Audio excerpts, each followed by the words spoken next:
Hello, আসসালামু আলাইকুম। Welcome back to my channel আনহার রান্নাঘর। আজকে আমি আপনাদেরকে তৈরি করে দেখাবো স্ট্রবেরি ভর্তা।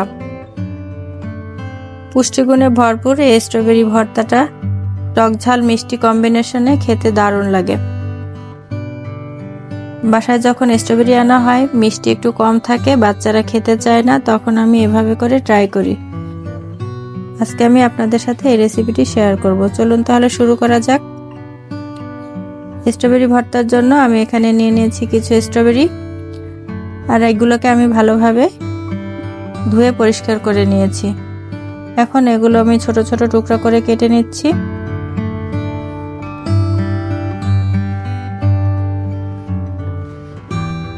এই যে আমার সবগুলো স্ট্রবেরি কাটা হয়ে গেছে। এখানে আমি নিয়ে নিয়েছি কিছু তেঁতুল আমি একটু আগে থেকে ভিজিয়ে রেখেছিলাম। এখন দিচ্ছি চিলি ফ্লেক্স, একটু লবণ এবং দিয়ে দিচ্ছি 1 চা চামচ চিনি। এখন সবগুলো উপকরণ ভালো করে মিক্সড করে নিচ্ছি। সেম প্রসেস ফলো করে আমরা কাঁঠালের মুচি, কাঁচা সবেদাও মাখিয়ে খেতে পারি, এটাও কিন্তু খুবই ভালো লাগে। এখন আমি স্ট্রবেরিগুলো এখানে দিয়ে দিচ্ছি।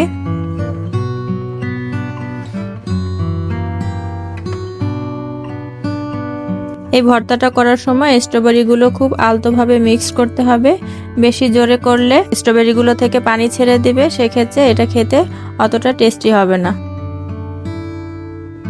এই যে আমার ভর্তা তৈরি করা হয়ে গেছে, এখন আমি এটাকে সার্ভ করব। এই যে ভর্তাটা আমি এখানে একটু ডেকোরেশন করে নিয়েছি। এই যে তৈরি হয়ে গেল আমাদের মজাদার স্ট্রবেরি ভর্তা। টক ঝাল মিষ্টি কম্বিনেশনে এই স্ট্রবেরি ভর্তাটা কিন্তু খেতে দারুণ লাগে। আপনারা বাসায় ট্রাই করতে পারেন।